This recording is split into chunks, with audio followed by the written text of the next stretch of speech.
predicación para esta tarde la vamos a hacer en base al Salmo que corresponde para el domingo próximo, Salmo 118. La lectura del Salmo la vamos a hacer en conjunto o en forma antifonal, como posiblemente el Salmo fue pensado para ser leído en forma antifonal. Alabad a Jehová porque Él es bueno. Diga ahora Israel. Diga ahora la casa de Aarón.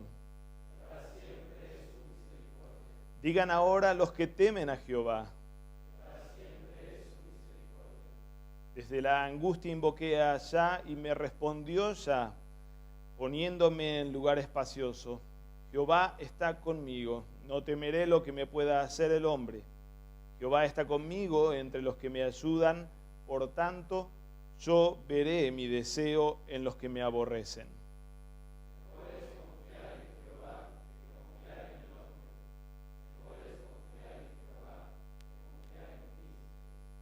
Todas las naciones me rodearon, mas en el nombre de Jehová yo las destruiré. Me rodean y me asedian, mas en el nombre de Jehová yo las destruiré.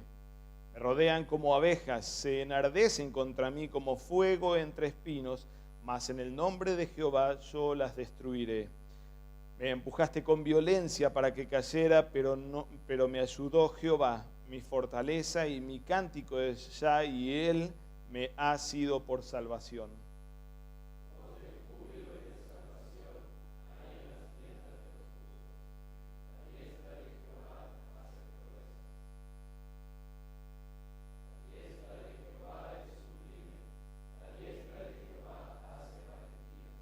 No moriré, sino que viviré y contaré las obras de Yah. Me castigó gravemente Yah, pero no me entregó a la muerte. Abridme las puertas de la justicia, entraré por ellas, alabaré a Yah.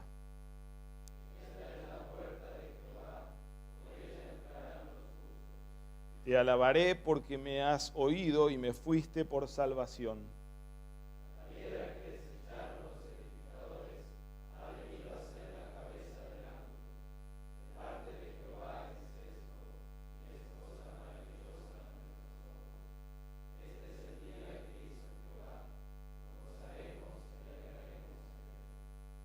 Jehová, sálvanos ahora, te ruego, Jehová, que nos hagas prosperar ahora.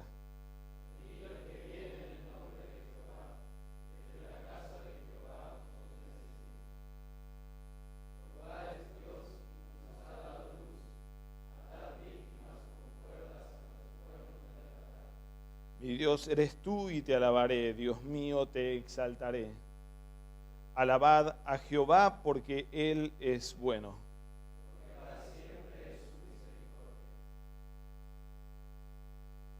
Gran salmo que a lo largo de la historia ha impactado y ha marcado a la iglesia de forma notable. Año 1530, mes de junio, un tiempo que recordamos con mucho aprecio y con mucho valor porque fue el tiempo en el que los príncipes luteranos confesaron la fe luterana en la dieta de Augsburgo delante del emperador, de Carlos V. Augsburgo, en el sur de Alemania, relativamente en el sur, era territorio no muy amigable para Lutero, que estaba proscripto. De modo que Lutero no pudo estar en Augsburgo ni debía estar en Augsburgo. Sí se refugió y sí esperó y se mantuvo en contacto con quienes estaban bien en el sur desde Coburgo, desde el castillo de Coburgo, lo más al sur que él sí podía llegar, castillo del príncipe elector de Sajonia. En esta espera en el castillo de Coburgo, Lutero escribe un gran comentario a nuestro Salmo 118, el llamado El Sublime Confitemini, de la expresión o del nombre en latín de alabemos, alabad, así como empieza el Salmo. Lutero escribe este gran comentario a un amigo suyo de la ciudad de Nuremberg, diciéndole que este es su tesoro. No solamente el Salmo es su tesoro, sino que es su Salmo. Él dice, este salmo tendría que ser llamado, y porque es mío, en todo el sentido. Lutero expresa así y abre así su comentario y su pequeño libro. Y de hecho, realmente como lee Lutero ese salmo, muestra cuánto Lutero entendía que ese salmo era suyo. No solamente porque le había servido y lo había consolado a lo largo de los años, desde tal vez niño, particularmente en su tiempo en el monasterio, cuando leía vez tras vez este salmo, sino especialmente en los 10 años que ya llevaba, 10 o más años que ya llevaba el movimiento de la Reforma y la persecución de Roma en contra de la Iglesia luterana y de Lutero particularmente. Lutero entendía que ese salmo era cantado y era orado realmente por él. Y en el análisis, en el comentario que él hace del salmo, básicamente encontramos una especie de relato autobiográfico. Precisamente porque en el salmo Lutero encuentra ecos de cómo él, como monje atormentado hasta la muerte por el golpe de Satanás en torno a la denuncia de pecados y la denuncia de estar sometido a la ira divina y a la muerte eterna, este monje Lutero encuentra en el salmo precisamente la gran liberación de su conciencia. Él sabe que por más que Satanás tenga toda la razón de mandarlo al infierno con las culpas que pesaban sobre este Lutero, Dios había sido su libertador.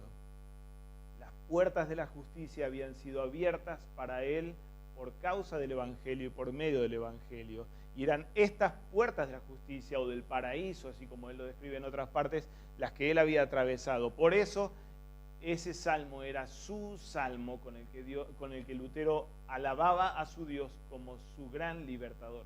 Ahora, este descubrimiento del Evangelio no solamente había sido para Lutero una gran liberación, había sido, como bien lo sabemos, la apertura de otras puertas, no muy bonitas ni muy simpáticas, la apertura de las puertas de las cloacas del Vaticano en contra de Lutero en una persecución sin pausa y sin límites directamente. Lutero siente que el salmo es su salmo precisamente porque se ve rodeado vez tras vez por las naciones, y las naciones literalmente, no como una exageración. El Papa de Roma, la Universidad de París y del resto de Francia, universidades católicas que se dedican específicamente a atacar la doctrina luterana, y el resto de las naciones europeas golpeándolo y rodeándolo a este Lutero para aplastarlo realmente. Príncipes, reyes, emperadores y el Papa mismo rodeando como abejas y encendiéndose como un fuego entre espinos para hacerlo arder a este Lutero dentro de todas las posibilidades. El descubrimiento del Evangelio no solamente fue gran liberación, sino primordialmente o en forma inmediata fue un gran dilema, el gran dilema del que el salmista mismo habla, de tener estos enemigos incontables, múltiples enemigos, mucho más que los que lo respaldan, tremendamente violentos en su contra, persistentes y de apariencia de santos, así como Lutero los describe con estas 4 características, en oposición a lo que él veía en la verdadera cristiandad de siempre. No muchos, sino pocos. No violentos, sino débiles. No persistentes, sino frágiles y cayendo vez tras vez. Y no con apariencia de santos, sino con ser denunciados como herejes por la doctrina que la Iglesia de Cristo siempre predicó en medio de un mundo antagónico a esta doctrina. Lutero encontraba en el Salmo la descripción exacta de lo que a él le había pasado como justo en medio de un contexto tan antagónico realmente. Ahora, pese al poder de los enemigos, pese a ser muchos, violentos, persistentes y con todos los renombres de santos, Lutero sigue encontrando en el Salmo evidencias de lo que a él le está pasando. Después de 10 años, Lutero dice, ¿dónde está el furor del Papa? ¿Dónde está la furia del Papa con la que me iba a aplastar en forma inmediata? Nos ha dado golpes, y golpes tremendos, golpes de muerte, pero de esa muerte, de esos castigos graves, es Dios mismo quien estaba liberando a Lutero en medio de lo que humanamente hablando uno diría no podría ser otro destino que el de la desaparición. Lutero decía, todos estaban seguros que cuando muriera el príncipe elector, Federico el Sabio, la herejía luterana iba a desaparecer, pero murió, y ¿dónde desapareció esa herejía? Hoy se está presentando delante del emperador romano, del emperador del Sacro Imperio Romano, la confesión de fe luterana en Augsburgo mismo. ¿Dónde es que ese tamaño poder realmente iba a eliminar al justo? Yahvé es quien lo libera, y lo libera del pozo, lo libera de en medio de la muerte realmente. Realmente apropiado la lectura que hace Lutero, especialmente en el tiempo en el que él está escribiendo esto. Es simultáneo a la lectura de la Confesión de Augsburgo, que como recordamos no fue hecha en un contexto nada simpático, fue hecha en un contexto nada simpático. Los príncipes, como la película que hace poco tiempo salió de Lutero, al confesar su fe, ponen literalmente el cuello bajo la espada del emperador para que se disponga el emperador a ejecutarlos por causa de su fe. De modo que este salmo sin dudas refleja no solamente la historia de Lutero como monje, como reformador, sino la historia de la iglesia luterana de ese momento precisamente, puesta bajo el fuego de la ira satánica, pero esperando en su Dios y celebrando, gozándose en la liberación que Dios en forma milagrosa había hecho por ellos. Muy interesante la confesión, con la lectura, como digo, y muy apropiada para el contexto de Lutero, pero sin dudas no es la primera interpretación de este salmo que ha habido. A lo largo de la historia hubo múltiples sentidos y múltiples interpretaciones que hemos escuchado.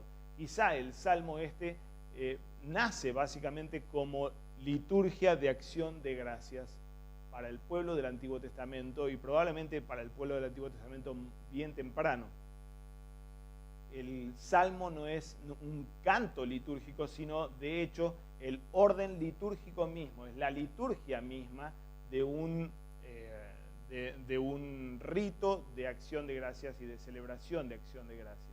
Noten cómo al leerlo teníamos básicamente ese diálogo de liturgo-congregación, y algún comentarista dice casi como rúbricas tenemos en el mismo salmo diciendo diga ahora Israel, diga ahora la casa de Aarón, diga ahora los que temen al Señor, para que respondan estos. Casi en letrita roja lo que va diciendo una parte para que el pueblo responda realmente. El salmo como liturgia de acción de gracias estaba ligado con, este es el segundo templo, pero el primer templo del Antiguo Testamento de algún modo también tenía la misma estructura, con la llegada del pueblo de Dios hasta las puertas del lugar o del atrio de Israel. De este lado de las puertas tenemos el atrio de las mujeres en el segundo templo, del otro lado, arriba de las puertas, tenemos el atrio de Israel, donde se presentaban las ofrendas, y desde donde los sacerdotes a la puerta del lugar santo bendecían al pueblo o a aquellos israelitas puros que acercaban sus ofrendas. El salmo tiene básicamente la estructura de lo que fue esa liturgia posiblemente. La llegada hasta adelante de la puerta, en la que un liturgo invita a Israel a exaltar a su Dios por la acción favorable de Dios al liberarlos. Y este pueblo respondiendo en exaltación de su Dios y en reflexión sobre lo que Dios había hecho y lo que significaba ser justos perseguidos, pero justos liberados por este Dios. Hasta que en alguna parte el salmista mismo dice, ábranme las puertas. Es el pedido del mismo liturgo a los sacerdotes de que se les permita pasar al lugar, al atrio de Israel, a donde iba a seguir la liturgia todavía un poco más. Solamente los justos entraban allí. Y estos justos eran aquellos que confesaban el credo de Israel, la Shema. Era casi como el password o la clave de acceso a esta puerta, el responder con esa confesión de la Shema y ser habilitado para ofrendar entonces ahí adentro, en el atrio de Israel. Una vez adentro, pasadas las puertas, Israel entona el famoso antiguo himno de Moisés, aquel himno que tenemos registrado en Éxodo, cuando Moisés cruza el Mar Rojo, y entona entonces este himno del mismo modo que nuestro Salmo lo hace también. Te alabaré porque me has oído y me fuiste por salvación, ya habiendo atravesado las puertas. Sobre ese canto, el pueblo reclama la bendición de sus sacerdotes, y sus sacerdotes devuelven esta bendición con las palabras de la bendición arónica: el Señor te bendiga y te guarde, para finalmente ser invitados a ofrendar o a ofrecer, a presentar las ofrendas de acción de gracias y de gratitud por la liberación. Muchos siglos después, siglo I, no es que pasó el cruce del Mar Rojo, pero sí en el siglo I la celebración de la Pascua judía incluyó este mismo salmo, y lo incluyó en el canto de lo que se llama el Jalel egipcio, la serie de salmos 113, 14, 115, 116, 117, 118. Nuestro salmo es el final del recorrido del recuento de los salmos estos especialmente ligados con la liberación de Israel. Este salmo era recitado todas las Pascuas en casa, en el contexto de la celebración pascual, en la cena pascual, en memoria y en recuerdo de cómo Yahvé liberó a Israel de la angustia cuando Israel invocó a su Dios allí en Egipto. Él respondió y los puso no bajo la opresión del faraón, sino en lugar espacioso, como el salmista lo confiesa. Este Israel liberado fue enfrentado a las naciones y venció a todas las naciones que estuvieron en el camino y estaban en la tierra prometida. Y este Israel ahora celebraba con júbilo aquella gran acción de Dios en favor de su pueblo y aquella muestra de potencia por medio de la diestra divina. Todas las noches de cena de pascual, Israel y cada familia entonaba este himno en recuerdo de la liberación pasada, pero primordialmente como ruego renovado de que este Dios vuelva a salvar a Israel ahora, en el contexto de opresión en el que en el siglo I Israel se encontraba, bajo reyes paganos, imperios paganos, esperando que de una vez por todas venga aquel que había de venir en nombre de Jehová. Israel cantaba este salmo especialmente con miras hacia la liberación final, particularmente que Dios iba a hacer a través de la mano y de la intervención de su Mesías. Es por esto que cuando Juan el Bautista manda a preguntarle a Jesús desde la cárcel si realmente era él, utiliza precisamente el nombre mesiánico que nuestro salmo tiene. ¿Eres tú el que había de venir? Es por esto que María misma, inspirada y movida por el Espíritu Santo, profetiza el Magnificat, diciendo que este Dios, ahora con la llegada de su Hijo, el Mesías, el Cristo de Israel, iba a hacer proezas con su brazo, con su santo brazo, con su diestra. Era el nombre del Mesías el que el Salmo mismo estaba anunciando, y la llegada del Mesías la que el Salmo estaba anunciando. No costó en nada que los apóstoles identificaran a este Salmo con Cristo, y de hecho es eso lo que pasa en el relato de los evangelios, en el relato de cómo este Cristo anuncia que Él va a ser desechado por los edificadores cuando llegue a Jerusalén. Anuncia que Israel va a desecharlo a Él y va a reconocerlo a Él cuando todos entonen el canto, bendito el que viene en el nombre del Señor. Es esto precisamente lo que la multitud, entrando en el domingo de Pasión o en el domingo de Ramos, reconoce en este Cristo que viene acá, cantando con respecto a Él, bendito el que viene en el nombre del Señor, sálvanos, hosana en las alturas. Pese a este reconocimiento, vemos cómo el desenlace de los eventos pascuales en esa Semana Santa termina nuevamente cumpliendo y dando mayor cumplimiento al Salmo en torno a Cristo. Si Lutero se sentía rodeado por las naciones, rodeado y asediado como si fuera por abejas y por un fuego que quema y que arde, obviamente es este Cristo que padece bajo el yugo de Pilato, bajo la ironía de Herodes y bajo la perversión profunda de los líderes religiosos. La pasión que él atraviesa es cumplimiento mayor de este salmo y definitivo de este salmo realmente. Estos dan el golpe mortal. Estos dan el golpe mortal ya no en forma figurada, sino literal, empujándolo con violencia para que caiga al Seol. Pero Yahvé me ayudó. Y es así como Pedro mismo en la predicación, en las primeras predicaciones en el libro de Hechos, recuerda este salmo para denunciar el pecado de Israel, diciendo: ustedes lo desecharon, y a ese que ustedes desecharon y mataron, Dios lo ha hecho Señor y Mesías, levantándolo de entre los muertos. Este Dios no lo entregó a la muerte, sino que lo levantó y lo liberó de esta muerte a Cristo. Esto hace que nuestro salmo sea llamado por algunos el salmo pascual por excelencia. Ningún salmo, dice este mismo comentarista, retrata toda la historia de la última semana de Cristo como lo hace el Salmo 118. Ahora, ¿cuál es el verdadero significado de este salmo?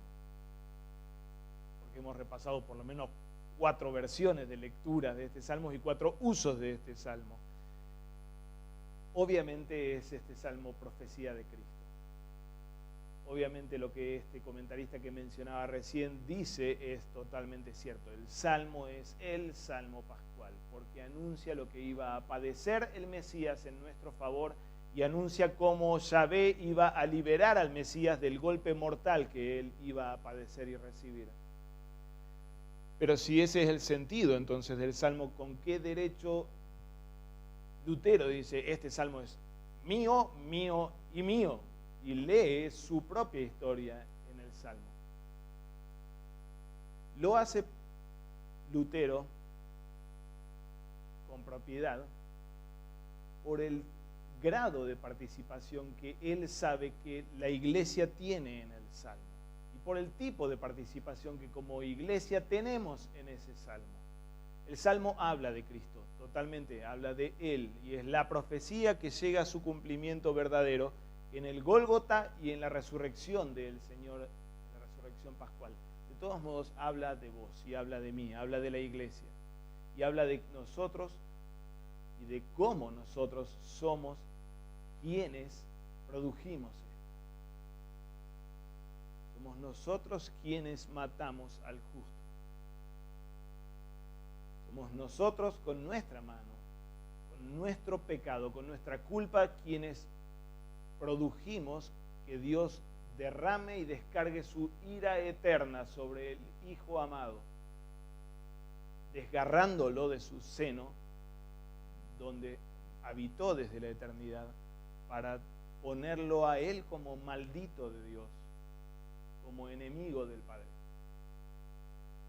Somos nosotros quienes produjimos esto. Somos nosotros quienes participamos de este salmo como victimarios sobre el santo y el justo de Dios. Muchos, múltiples, violentos como somos, persistentes como somos, con apariencia de santos como queremos, pero profundamente corrompidos y profundamente responsables y culpables de que este santo de Dios padezca lo que Él padeció y lo que estos días vamos a estar recordando. Este herido fue herido por nuestra culpa. Pero como el mismo salmista lo reconoce, Él, siendo castigado por Yahvé, es liberado y no es dejado en la muerte. Precisamente porque es el Padre mismo que castiga a su Hijo, pero que tiene planes de redención para nosotros mismos, enemigos de Dios, por medio de la muerte sacrificial de este Cristo. Es el Padre, en última instancia, quien planeó esto. Es el Padre quien no solamente permite y no solamente padece la muerte de su Hijo, sino particularmente es el Padre quien ejecuta a su Hijo con el propósito salvífico que el mismo profeta Isaías había anunciado, que el mismo apóstol Pablo señala en la carta a los Gálatas diciendo: este fue hecho maldito por nosotros para que la bendición de Abraham sea abierta a todos los gentiles. O el mismo Pablo diciendo que a este que no conoció pecado alguno, Dios lo hizo y lo trató como al pecado para a nosotros hacernos justicia de Dios en él.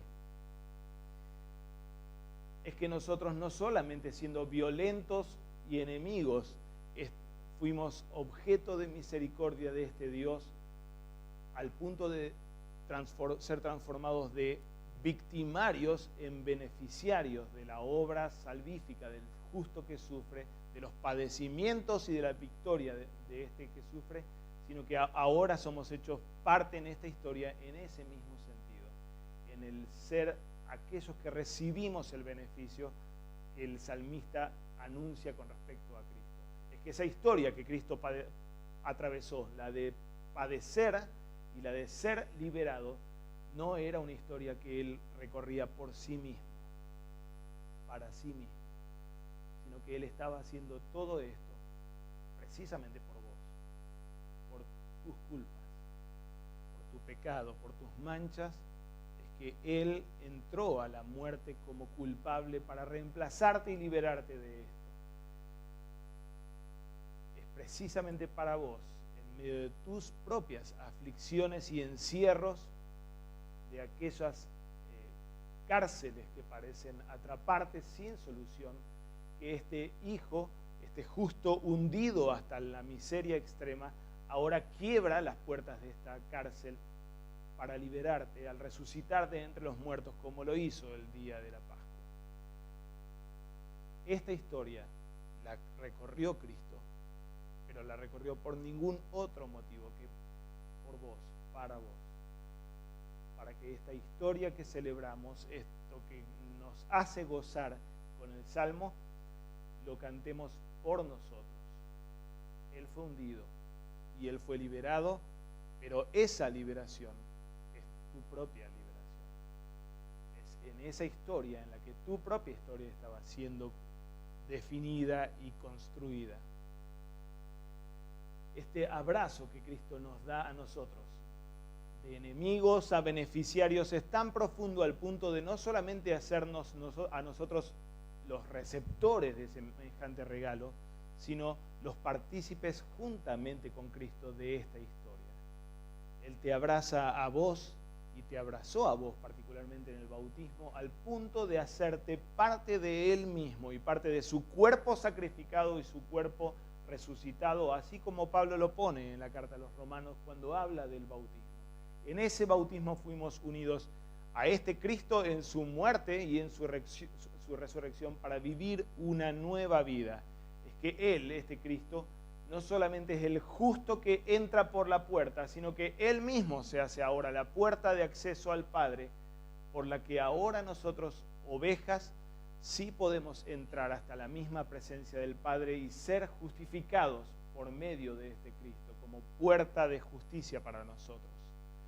El apóstol Pedro recuerda el mismo salmo diciendo: ahora que hemos sido acercados en el bautismo a la piedra, ustedes mismos son hechos piedra viviente, edificados y habitados por el Espíritu Santo, de modo que lejos de ver desde lejos a este salmo, nosotros somos hechos el mismo salmista juntamente con Cristo. Nos tratan como a desconocidos, pero somos bien conocidos, como moribundos, pero llenos de vida, como castigados, pero no muertos, dice Pablo, apropiándose de la figura del salmista como su propia figura. Si somos muertos con Él, también viviremos con Él. Pero por Él estáis vosotros en Cristo Jesús, el cual nos ha sido hecho por Dios sabiduría, justificación, santificación y redención.